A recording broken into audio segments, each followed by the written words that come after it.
tentang masa sejarah yang dimana itu dapat tugas dari Bapak Dadang Semana. Sebelumnya, kenalin nama aku Intani Ramaharani. Sarung Munafadila. Bianca Putra Pilaya. Marlitia Dinata Cantik. Ryan Fali Ramadan. Nah, jadi mending kita mulai aja diskusinya. Tonton sampai habis ya guys. Dadah.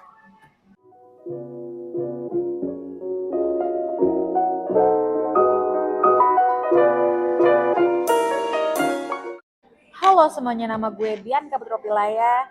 Hari ini gue sama teman-teman gue bakal bahas sesuatu yang menurut gue dalam banget, tapi sering banget disepelein sama orang-orang sekitar. Contohnya kayak asal-usul hukum itu sendiri sih sebenarnya.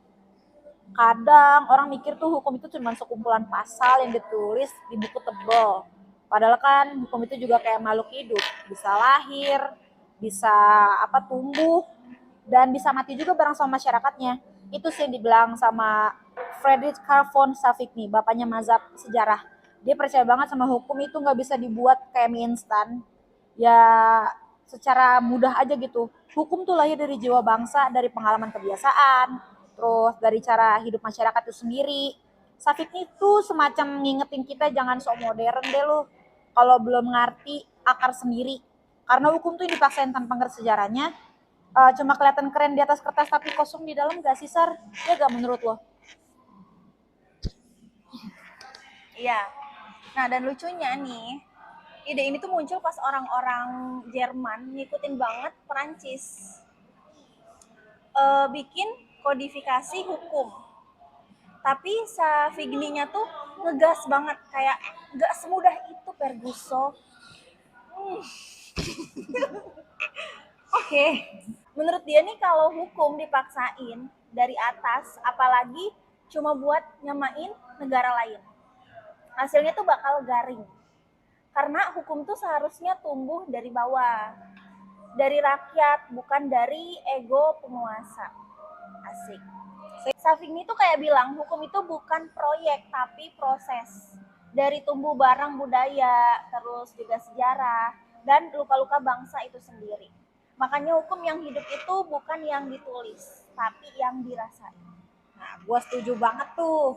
Dan jujur aja nih ya, pemikirannya itu masih relate banget sama kondisi sekarang. Banyak negara termasuk kita masih suka tuh ngambil sistem hukum luar negeri mentah-mentah. Kayak padahal tuh realitanya tuh beda jauh gak sih? Savigny tuh kayak nyeletuk dari masa lalu, hukum tuh bukan gaya dibuat hidup, tapi itu kalau hukum gak nyambung sama nilai dan budaya rakyatnya, dia bakal mati pelan-pelan gak sih? Jadi teks yang bisa dibaca tapi nggak pernah bisa dirasain. Oh. Nah, dan disinilah konsep living law itu lahir, hukum yang beneran hidup di masyarakat. Jadi kalau ada yang bilang hukum itu statis, Savigny bakal ketawa sinis. Karena hukum sejati itu dinamis ya, berubah bareng manusia. Buat gue, mazhab sejarah itu bukan cuma teori. Anjay. Ini semacam tamparan halus buat kita semua, jangan terlalu sibuk menyalin dunia tapi lupa nulis sejarah sendiri. Betul banget.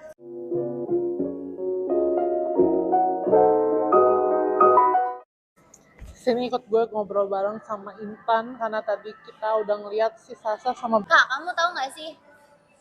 tahu apa sih Tan? Nih. Coba deh dijelasin lagi. Lagi ada sindiran halus yang dimana banyak dibuat aturan tapi nggak nyentuh ke masyarakat. Padahal hukum tuh dibuat dari aturannya sendiri. Kayak misalkan hukum adat nih, hukum adat itu dibuat dari adatnya sendiri. Betul. Ya jadi semacam hukum tuh sudah berdiri sejak dari Abad yang ke-19 itu ya? Iya, kayak udah living law aja sih gitu. Oh begitu. Kalau kayak gitu berarti ini balik lagi ke bahasan si Bianca. Gimana kita panggil Bianca lagi? Boleh tuh. Halo, balik lagi sama gue Bianca. Gue bakal ngelanjutin apa yang tadi kita bahas dan teman-teman gue bahas. Tapi sebelum itu gue bakal minta tolong sama teman gue dulu sih. Dia bakal ngelanjutin mazhab sejarah. Langsung aja ke Rehan ya. Nih. Oke, jadi kadang gue ngerasa hukum itu kayak manusia juga. Dia bisa tumbuh, bisa belajar, tapi juga bisa kehilangan arah. Kalau lupa dari mana dia lahir. Savigny itu bukan cuma ngomongin sejarah, dia ngomongin kesadaran. Kesadaran buat nggak sombong, buat sadar bahwa semua yang kita punya hari ini lahir dari sesuatu yang lebih dulu ada. Dan pas Hukum mulai mikir, dia bisa berdiri sendiri tanpa sejarahnya. Di situ dia mulai kosong. Bener sih. Iya, karena semodern apapun hukum, kalau misalkan dia nggak ngerti sama denyut rakyat, dia tetap ketinggalan sih menurut gue. Kayak lu punya pendapat nih, tapi punya sorry, maksudnya lu punya gadget paling baru, tapi lupa cara ngobrol sama orang. Kayak hukum tuh yang paling hidup itu bukan paling canggih sih, tapi yang paling nyambung, nyambung sama nilai, sama konteks, sama realita manusia. Safik nih tuh kayak udah bilang, lu nggak bisa ngatur manusia kalau lu nggak ngerti mereka dulu. Dan itu ngena banget sih menurut gue. Soalnya banyak aturan sekarang tuh dibuat tanpa mau denger mau apa suara yang di bawah gak sih? Bener banget sih. Kadang hukum tuh cuma sibuk tampil ideal. Padahal masyarakatnya udah teriak, kami beda, kami nggak sama kayak teks lo. Kayak hukum nih kehilangan sejarah. Kayak orang yang lupa asalnya. Nggak tahu kenapa dia ada di situ cuma jalan karena harus, bukan karena ngerti maknanya. Betul banget. Mungkin kita lanjut ke teman kita kali. Oke, nanti gue bakal kasih lanjut ya. Sama Intan sama si Sasa. Yes. Mbak, hai guys, aku mau kasih tahu ke Sasa, lebih ke pengen cerita sih, Sa. Boleh, boleh. Ya, jadi sebenarnya gini, Sa.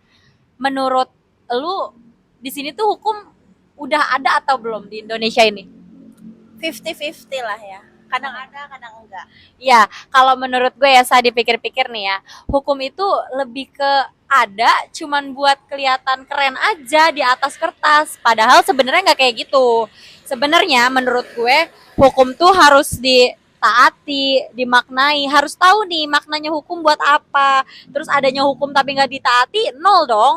Dan menurut gue juga hukum itu harus masuk ke hati sama kepalanya masyarakat. Supaya apa? Supaya mereka tahu apa sih itu hukum, apa sih untuk aturan-aturan kayak gini, biar apa, biar gimana. Begitu sih menurut gue sisa. Kalau menurut lo ada tambahan nggak tentang apa gitu?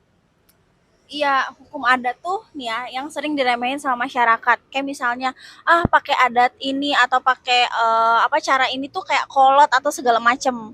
Padahal di situ tuh justru ada jiwa yang paling murni gitu kan. Cara masyarakat nyelesain masalah dengan nurani. Terus juga bukan cuman pasal, safeguardingnya tuh kayak lagi apa ya? Lagi bisik dari abad ke-19. Kayak, "Hey, jangan lupa nih, hukum itu hidup di orang-orang bukan di arsip negara." Orang-orang di arsip negara ya. Dan gue ngerasa pesan itu makin sering dan makin penting sekarang nih. Karena kenapa? Di dunia ini yang semuanya pengen seragam. Tapi lupa kalau keadilan itu nggak pernah satu pola. Bener banget, Sa. Gue setuju sih sama cara pikir lo, kayak kok bisa ya kayak gitu. Berarti hukum itu tumbuh karena adatnya tumbuh ya. Jadi semakin adat tumbuh, hukum juga ikut berkembang. Begitu kan ya? Ya, intinya tuh kalau misalnya mau hukum itu berkembang, tapi jangan lupa juga sama hukum adat yang sebelumnya udah pernah ada gitu. Oke. Guys, lebih lengkapnya lagi kepoin nih. Iya, Lili. Iya. Oke guys, nih ya, untuk lebih lengkapnya lagi kita saksiin ada Lili sama Rehan. Lanjut.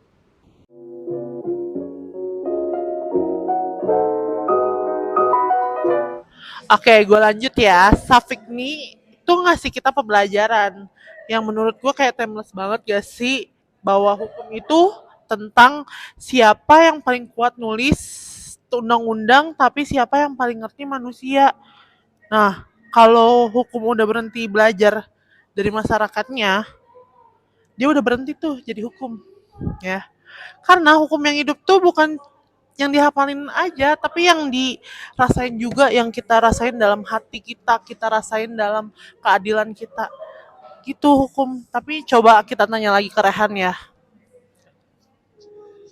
Ya bener sih. Terus pada akhirnya semuanya balik ke sana, ke manusia.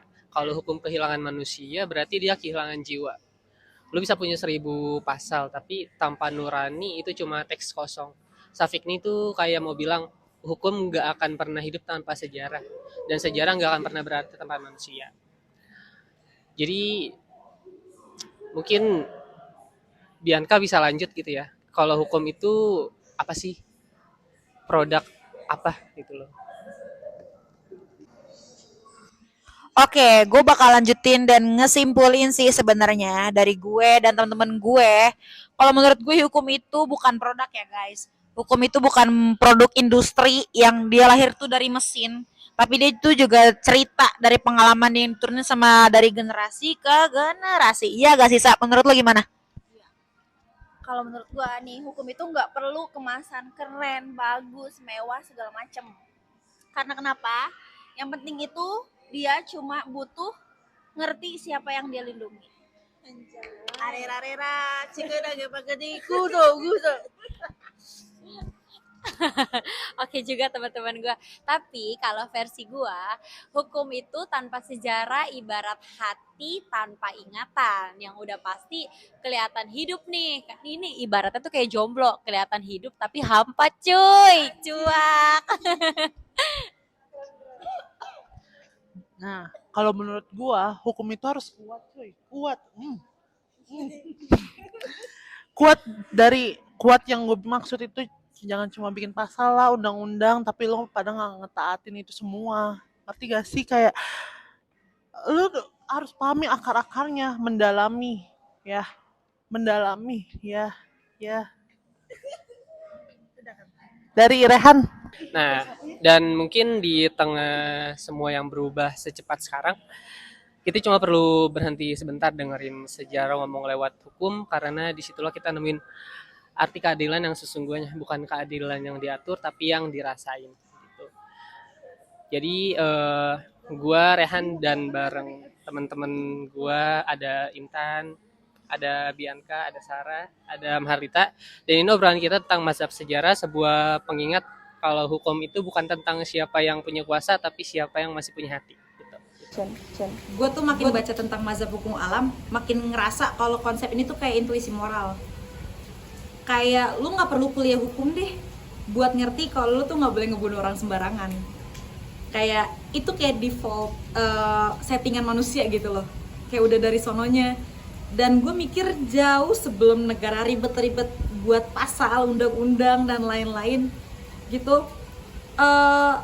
Manusia tuh udah kayak punya kompas moral internal itu yang kayak punya settingan sendiri gitu loh. Itu yang dibilang sebagai hukum alam, kayak moral bawaan yang gak bisa lu uninstall dari diri lo gitu sih. Kalau ditarik ke nilai yang paling mendasar, ya hukum alam tuh menyangkutnya ke 3 aspek, yaitu hidup, kebebasan, dan mempertahankan diri. Itu basic banget. Kayak manusia tuh ditaruh ke gua sekalipun, ya mereka tetap punya dorongan buat bertahan bebas dan enggak diperlakukan kayak sampah. Makanya Locke tuh ngomong natural rights itu bukan hadiah dari negara, itu hak manusia. Di konteks Indonesia, natural rights itu nggak basi. Kebebasan berekspresi, larangan penyiksaan, hak hidup, semua itu diakui dalam konstitusi.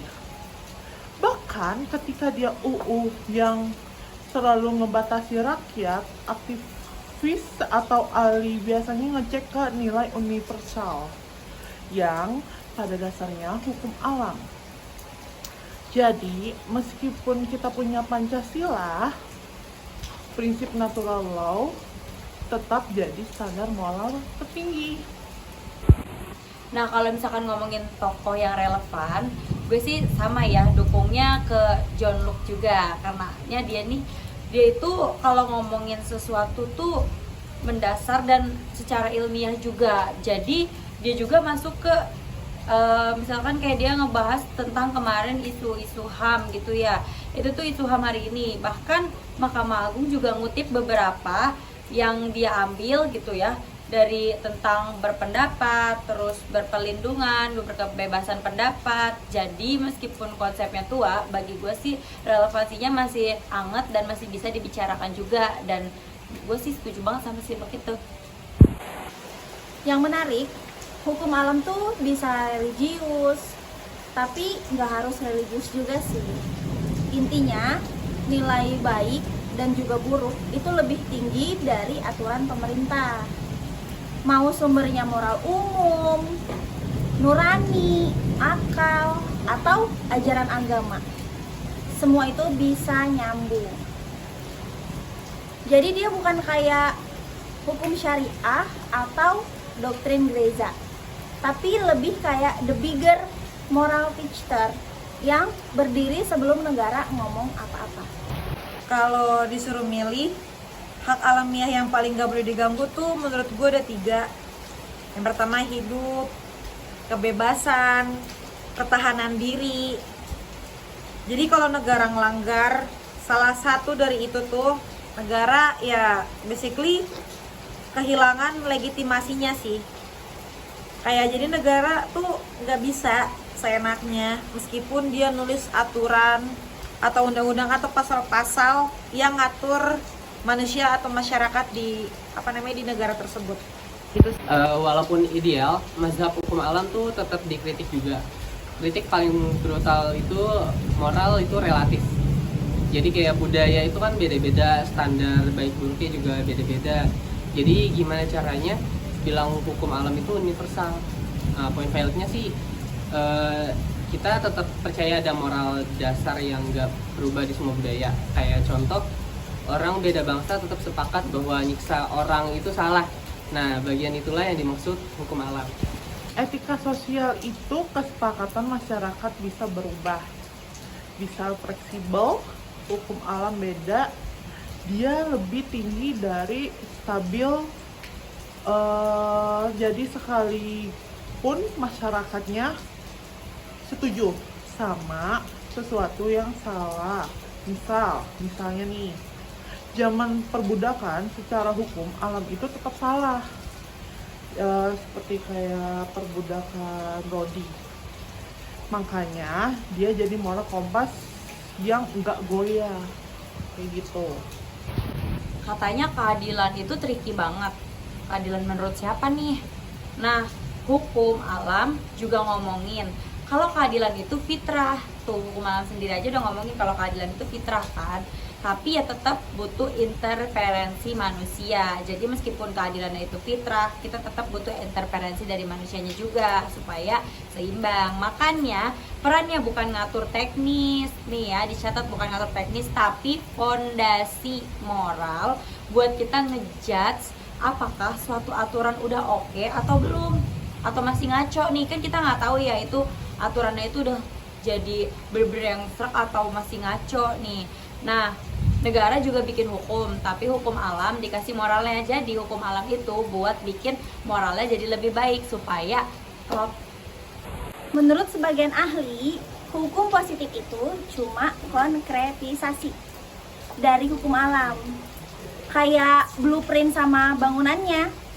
Negara bikin aturan, tapi bahan dasarnya tetap nilai moral universal.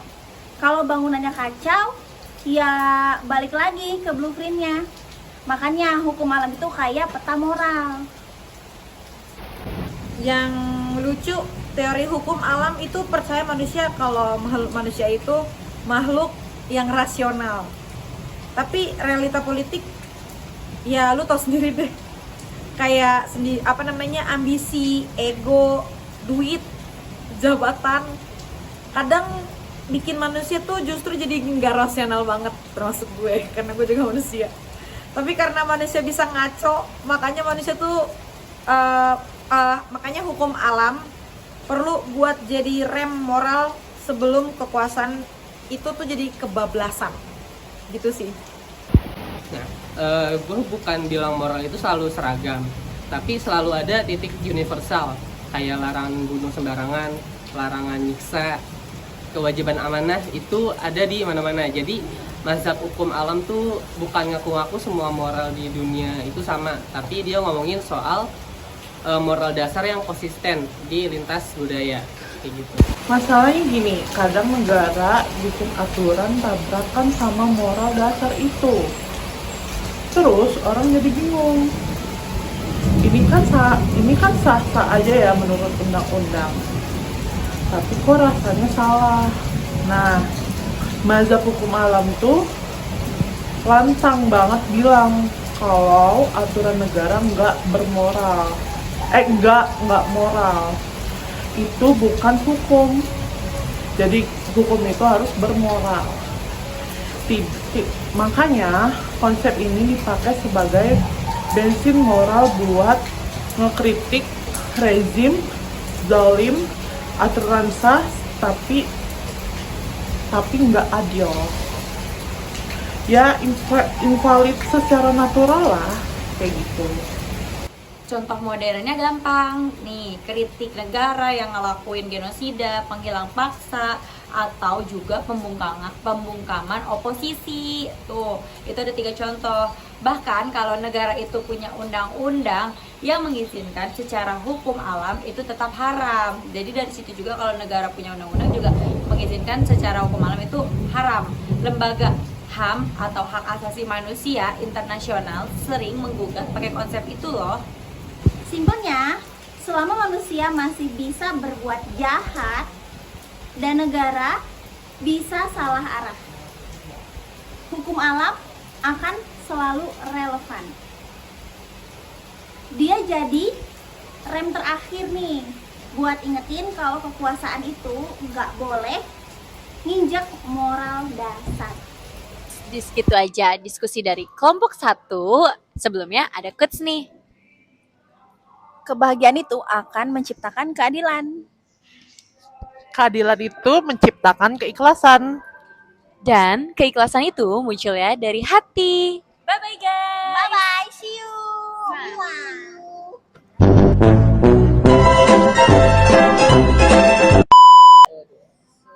Ih, jangan dideketin gitu. Oke. Menurut dia nanti ini cut aja ya. Gitu deh. Kalau kamu gimana? Nah, aku suka banget nih bahas